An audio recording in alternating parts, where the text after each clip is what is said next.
मुख्यमंत्री की तनख्वाह से और जितना भी पैसा बचा था वो सारा का सारा गुजरात सचिवालय की वर्ग 3 और 4 के कर्मचारियों की बच्चियों की पढ़ाई लिखाई के लिए। माननीय अध्यक्ष, इसके लिए कोई सर्कुलर नहीं था, इसके लिए कोई कानून नहीं बनाया था।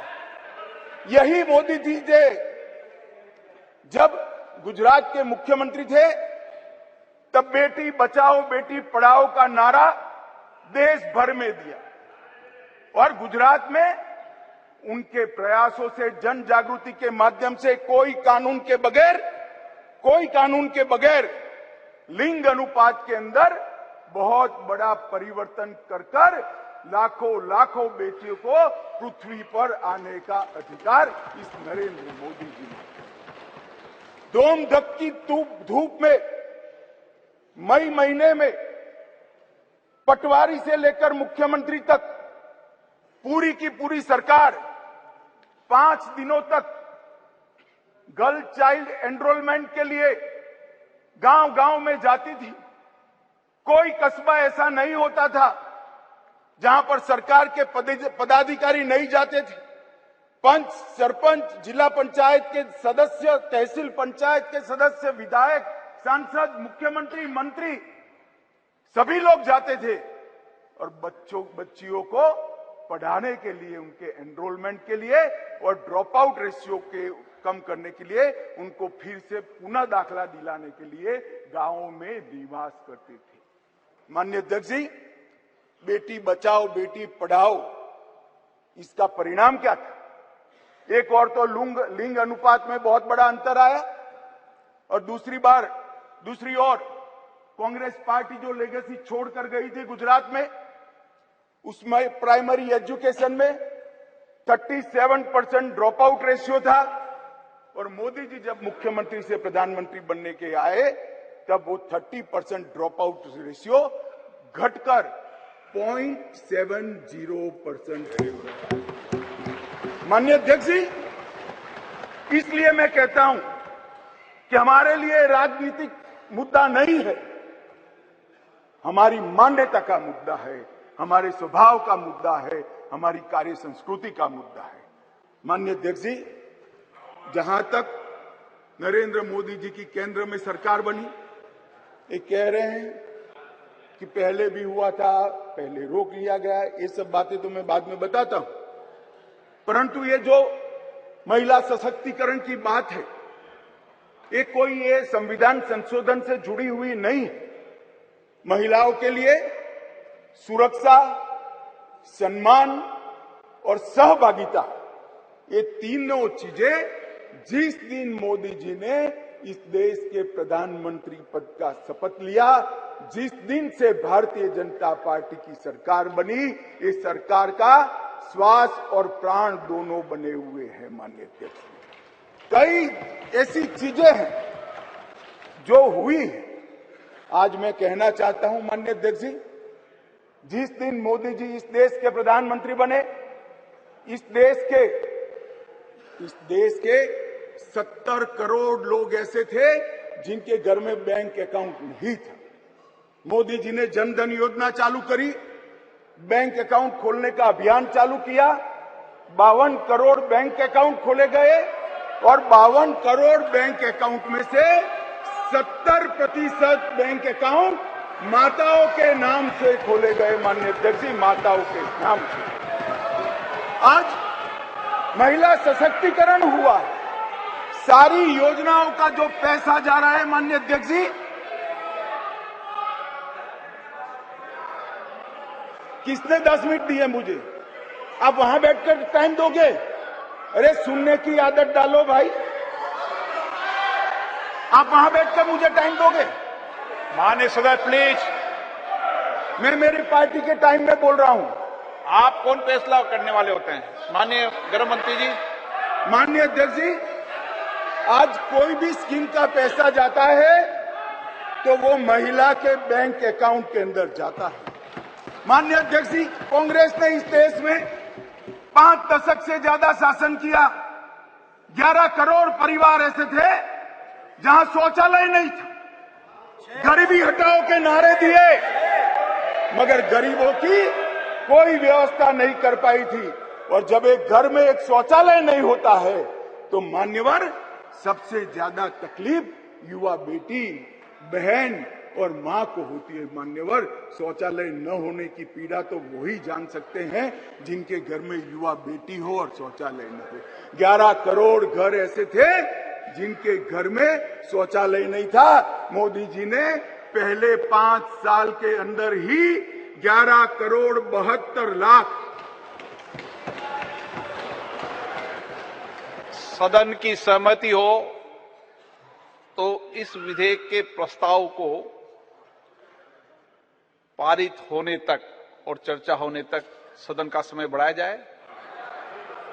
माननीय गृह मंत्री जी। मान्यवर, ये 11 करोड़ 72 लाख शौचालय बने, किसका एम्पावरमेंट हुआ?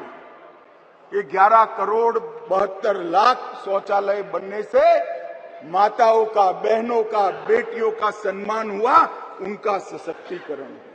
10 करोड़ परिवार धुएं से युक्त थे, कंडे और टहनियां जलाकर आंख का नेत्रमणि खत्म हो जाता था, फेफड़े फाइब्रोसिस से भर जाते थे। 10 करोड़ घरों में एलपीजी का मुफ्त कनेक्शन देकर माताओं का सशक्तिकरण करने का काम किया। 3 करोड़ से ज्यादा माताओं को घर दिया और वो घर माता के नाम से करने का काम हमारे प्रधानमंत्री नरेंद्र मोदी जी। मान्यवर, 12 करोड़ घर ऐसे थे जहां पीने का पानी नहीं था।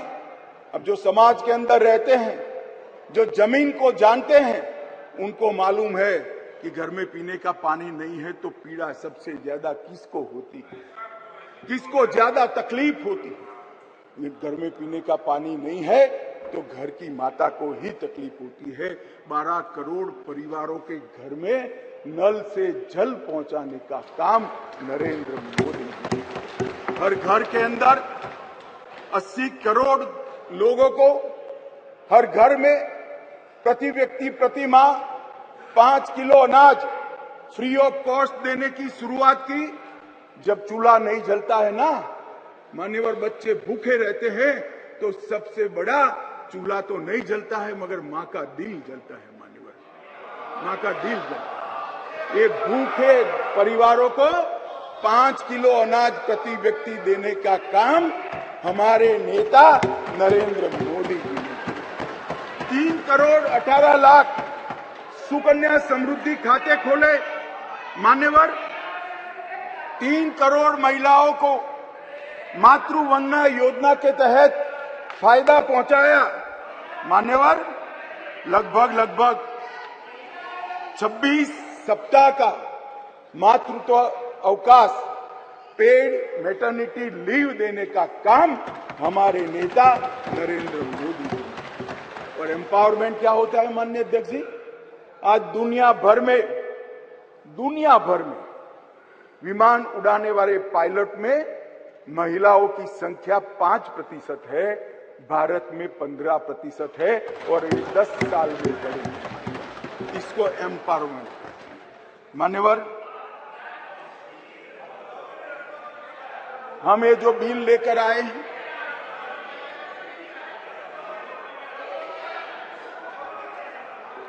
मान्यवर, ये जो बिल लेकर हम आए हैं, कई सारी साथी महिला सांसदों ने कहा कि महिला को रिजर्वेशन देकर नीचा नहीं दिखाना चाहिए, महिला भी उतनी ही सशक्त है जितना पुरुष सशक्त है। मैं आपसे एक कदम आगे जाता हूं, महिला पुरुष से भी ज्यादा सशक्त है, महिला पुरुष से भी ज्यादा है। मगर समाज व्यवस्था ऐसी बनी है जिसके अंदर इस आरक्षण से अब डिसीजन मेकिंग में, पॉलिसी मेकिंग के अंदर महिलाओं की भागीदारी सुनिश्चित कर दी जाएगी। ये सम्मान करने के लिए एक आरक्षण है। मान्यवर, इस देश में जो भी रहता है जिसकी जड़ें भारत से जुड़ी है, वो कोई भी महिला को कमजोर बनाने की गलती नहीं कर सकता। मान्यवर, दुर्गा, सरस्वती और लक्ष्मी तीन स्वरूप है देवियों के। दुर्गा शक्ति का स्वरूप है, सरस्वती विद्या का स्वरूप है और लक्ष्मी ऐश्वर्य का, वैभव का स्वरूप है। ये तीनों स्वरूपों में हमारे पुरखों ने, हमारी संस्कृति ने मां की ही कल्पना की है, कहीं और किसी की कल्पना नहीं। मान्यवर, मगर प्रॉब्लम क्या है, प्रश्न क्या है?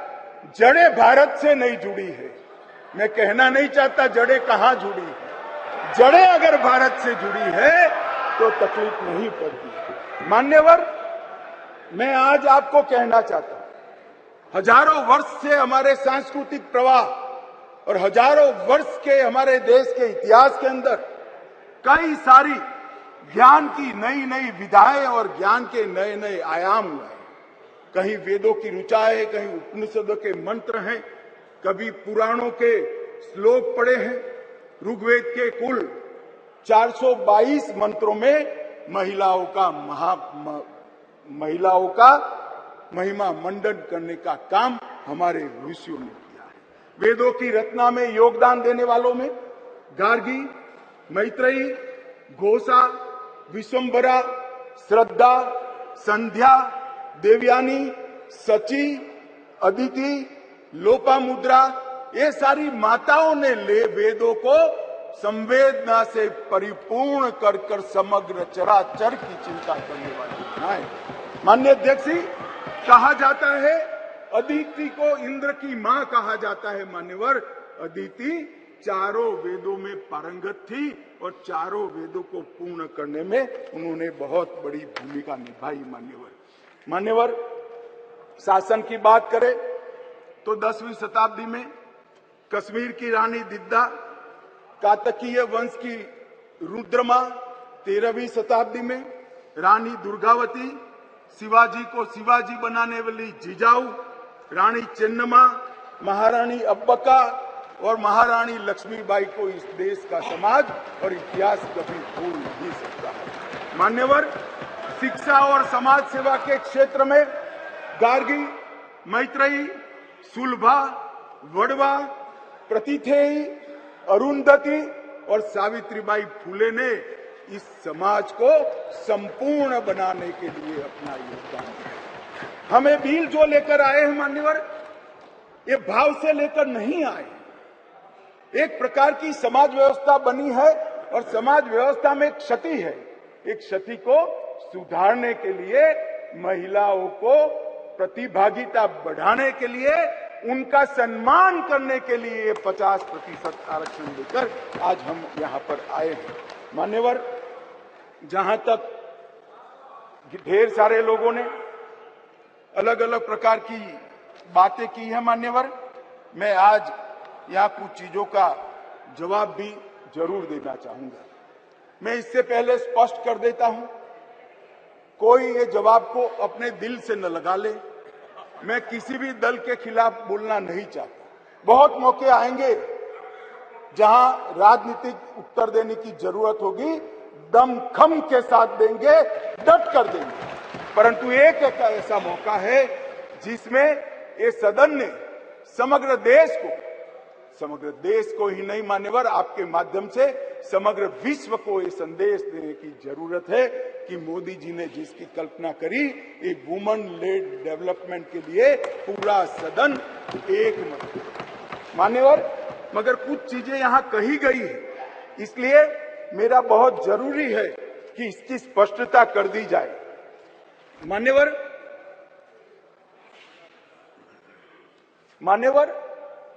ये जो प्रयास है, ये वो 5वां प्रयास है। पहली बार ये महिला आरक्षण बिल नहीं आ रहा है, पहली बार ये संविधान संशोधन नहीं आया है।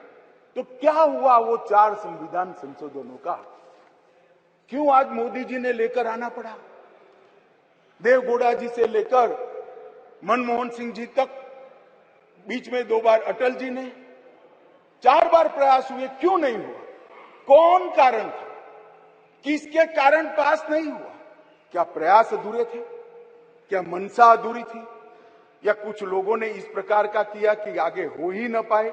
मान्यवर, मैं जरूर बताना चाहता हूं। मान्यवर, सबसे पहले इस संविधान संशोधन विधेयक 81वें संशोधन विधेयक के रूप में 12 सितंबर 1996 में आया। देवगौड़ा जी का, मुझे कोई आपत्ति नहीं है भाई, इसका पूरा यश कांग्रेस पार्टी में के अकाउंट में डालना है तो डाल दीजिए, आप भी वोट दे दीजिए, सहमति दे दीजिए, अपने आप आपको वोट मिल जाएगा। परंतु मैं जो स्थिति है, जो सच्चाई है, वो देश की करोड़ों माताओं बहनों को बताना चाहता हूं। ये विधेयक को सबसे पहली बार लेकर आए एचडी देवगौड़ा प्रधानमंत्री जी थे, तब ये सरकार लेकर आई। मान्यवर, उस वक्त कांग्रेस पार्टी विपक्ष में बैठा करती थी। देवगौड़ा जी की नहीं, और उनके ही कारण गिर गई थी, सरकार में नहीं थे, सरकार में नहीं थे। अरे बैठो यार। मान्यवर, विधेयक सदन में रखने के बाद विधेयक को गीता मुखर्जी की अध्यक्षता में एक संयुक्त समिति को दे दिया गया और संयुक्त समिति ने 9 दिसंबर 1996 को अपनी रिपोर्ट दे दी, परंतु दुर्भाग्य से विधेयक कभी सदन तक पहुंच नहीं पाया, आया ही नहीं। क्या हुआ मालूम नहीं। और जब 11वीं लोकसभा का विघटन हो गया तो अनुच्छेद 107 के तहत इस विधेयक को लैप्स माना गया और विधेयक वहीं चला गया। मान्यवर, फिर अटल जी प्रधानमंत्री बने। 14 दिसंबर 1998 में 84वां संविधान संशोधन विधेयक आया और ये विधेयक 12वीं लोकसभा के विघटन के साथ समाप्त हो गया, क्योंकि इसको पेश ही नहीं करने दिया। कुछ दृश्य हुए थे इस सदन में, मैं बोलना नहीं चाहता। अडवाणी जी के हाथ से बिल छीन लिए गए। नहीं, वो ठीक है। नहीं, अभी भी कर रहे हो ना आप, अभी भी कर रहे हो मान्यवर। और 12वीं लोकसभा के साथ अनुच्छेद 107 के तहत वो विलोपित हो गया। फिर 13वीं लोकसभा में अटल जी ही प्रधानमंत्री थे और हम फिर से बिल लेकर आए और उस पर भी चर्चा नहीं हो पाई। अब किसने नहीं की, किसने नहीं की, इसमें मैं जाना नहीं चाहता, क्योंकि आज मैं किसी को दोषारोपण करने के लिए नहीं आया हूं। मगर इस संसद ने, इस सम्मानीय गृह ने कभी न देखे हो इस प्रकार के कुछ दृश्य 13वीं लोकसभा में देखे, जो पुराने अनुभवी सांसद है उन्होंने देखे हैं मान्यवर। और वो भी अनुच्छेद 107 के तहत विलोपित हो गया। इसके बाद में संविधान का 108वां संशोधन डॉक्टर मनमोहन सिंह जी लेकर आए। मनमोहन सिंह जी संशोधन लेकर आए, वो पहले राज्यसभा में रखा, राज्यसभा में संशोधन पारित हुआ, उसके बाद में लोकसभा में लाने का मौका ही नहीं हुआ और वो विधेयक भी विलोपित हो गया। तो कल जो मैं कहता था अधीर रंजन जी कि विधेयक, आपने कहा कि विधेयक अभी लंबित है, लंबित नहीं है, जिंदा नहीं है, जीवित भी नहीं है। बैठ जाओ, मैं समझा देता हूं। आप बैठ जाइए, मैं समझा देता हूं। मान्यवर, जब लोकसभा का विघटन होता है, लोकसभा जब विघटित हो जाती है तो अनुच्छेद 107 के तहत लंबित विधेयक जितने भी है वो विलोपित हो जाते हैं, यहां पर नहीं रहते। नहीं, कल उन्होंने सवाल किया था कि विधेयक क्यों फिर से लाना पड़ा। हमारा विधेयक पड़ा है, नहीं पड़ा है, इसलिए विधेयक फिर से लाना।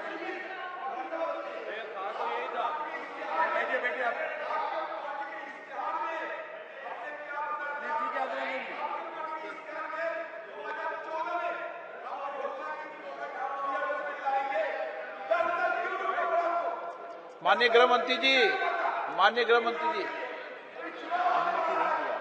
माननीय गृह मंत्री जी को अनुमति नहीं दी आप।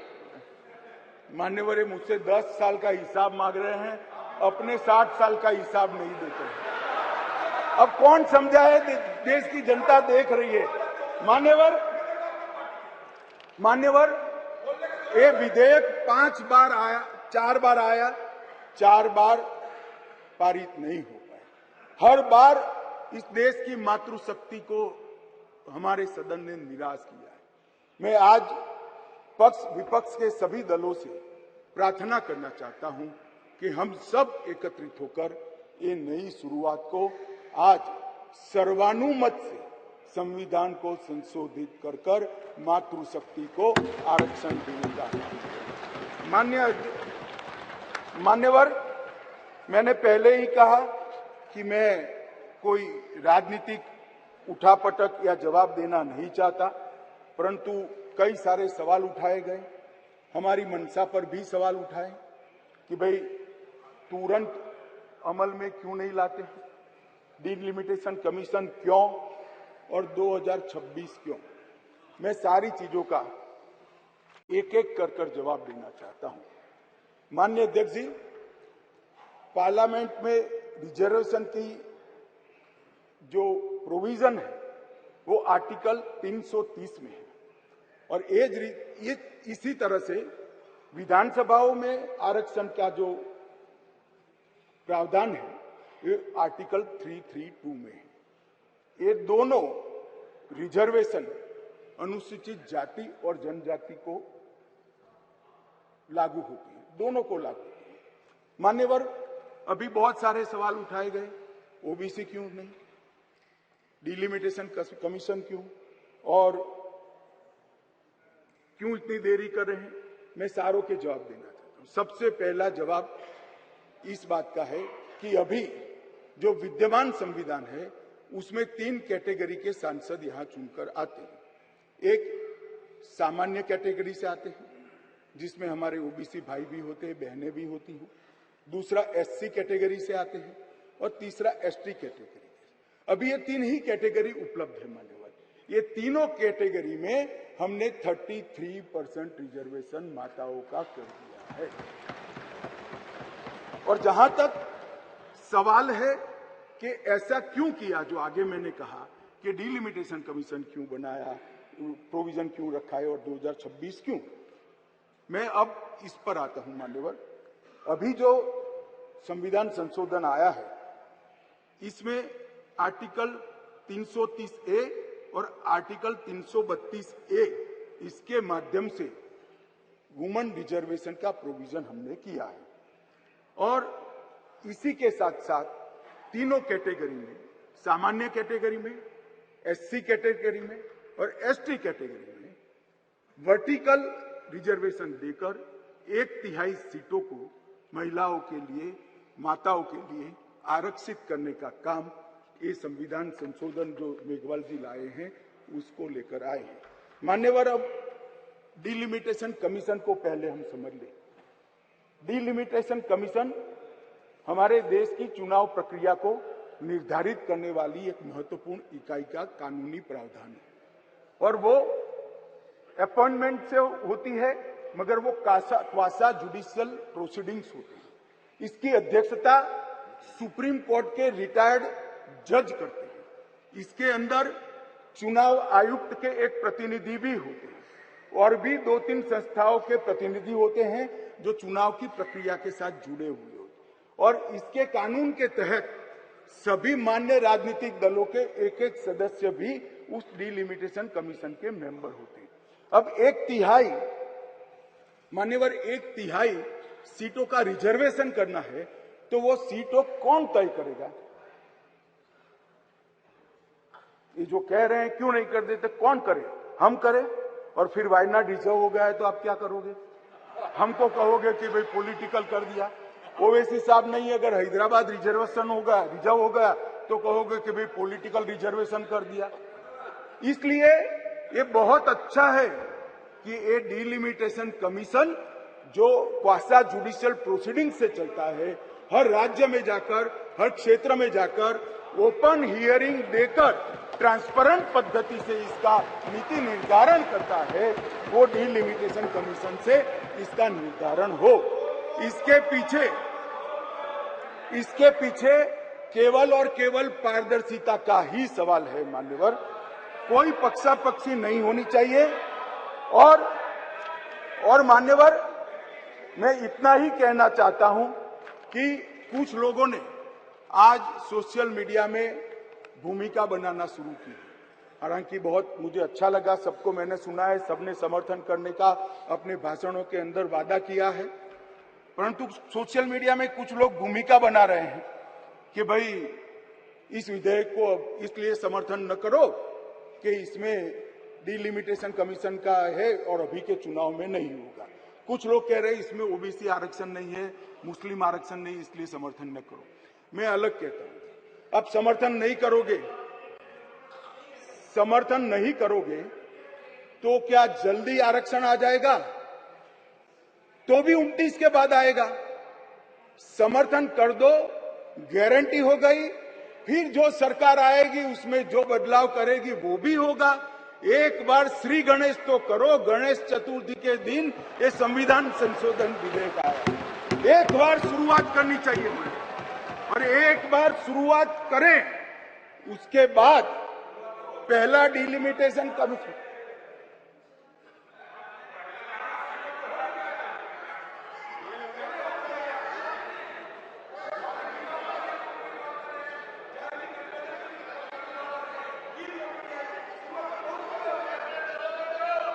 मगर पारित नहीं हुआ मान्यवर। ये कमेटी में रखना ही शुरुआत मानते हैं। इनके जो नारे हैं गरीबी हटाओ जैसे हैं, 50 साल हो जाए मगर गरीबी नहीं हटती। हम ऐसे नहीं है मान्यवर। हम तो जो कहते हैं मोदी जी के नेतृत्व में जो कहा जाता है वो किया जाता है मान्यवर। इससे कोई देरी नहीं होनी है।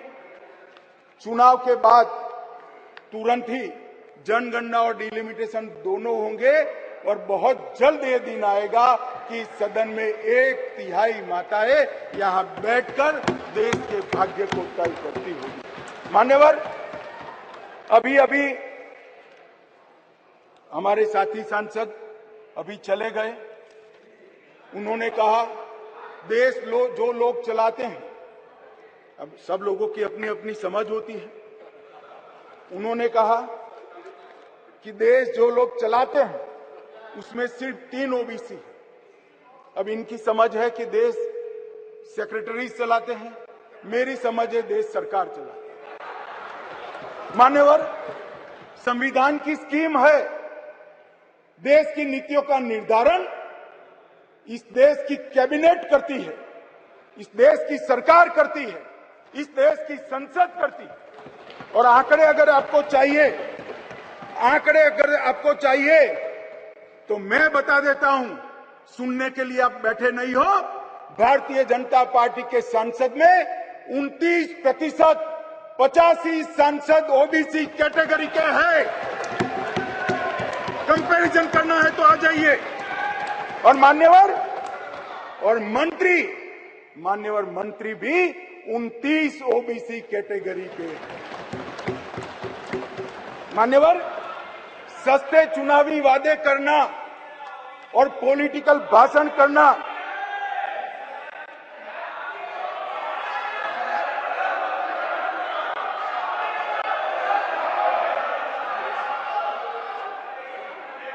दादा, नए सदन में तो उम्र के हिसाब से कुछ करिए। मान्यवर, बीजेपी के ओबीसी एमएलए 1358 में से 365 है, 27% है। ये सभी ओबीसी का राग आलापने वालों से ज्यादा है। मान्यवर, बीजेपी के ओबीसी एमएलसी 163 में से 65 है, 65 है, 40% है। ये 33% की बात करते हैं। मान्यवर, चुनावी भाषण करना बहुत ठीक है, कोई एनजीओ बनाकर दे देता है, चिट्ठियां आकर पढ़ जाना ठीक है। भैया, मन से पिछड़ा वर्ग का कल्याण करने का काम हमारे नेता नरेंद्र मोदी जी ने किया। नरेंद्र मोदी जी जब पहली बार संसद के अंदर नेता चुने गए, और कहा गया, उनको भाषण करने के लिए लिखा हुआ भाषण एक साइड पे रह गया।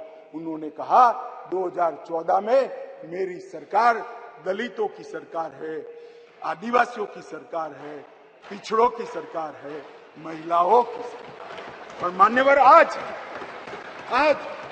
देश के 80 करोड़ गरीबों को घर, शौचालय, बिजली, पानी, दवाई, गैस का सिलेंडर और खाने के लिए अनाज देने के बाद आज माताओं के लिए 33% आरक्षण नरेंद्र मोदी जी लेकर आए हैं। और मोदी जी ने ये जो वादा किया था, मान्यवर, ये जो वादा किया था वो मोदी जी ने पूरा किया है।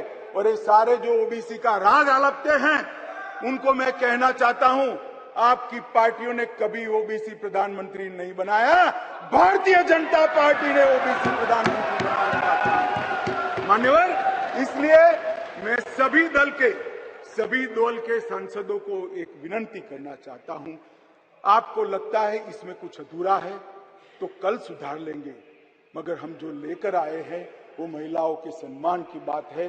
कृपया उसका समर्थन कीजिए। 4 बार इस संसद को, देश की माताओं को हमने निराश किया है।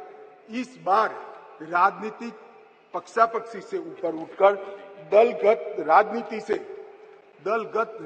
से ऊपर उठकर हम सब ये विधेयक का समर्थन करें। और यश आपका भी है, हमारा भी है, छोटे से छोटे निर्दलीय सांसद का भी है। ये यश संसद का है, सदन का है। हम सब मिलकर इसको पारित करें, यही मेरा सबसे अनुरोध है।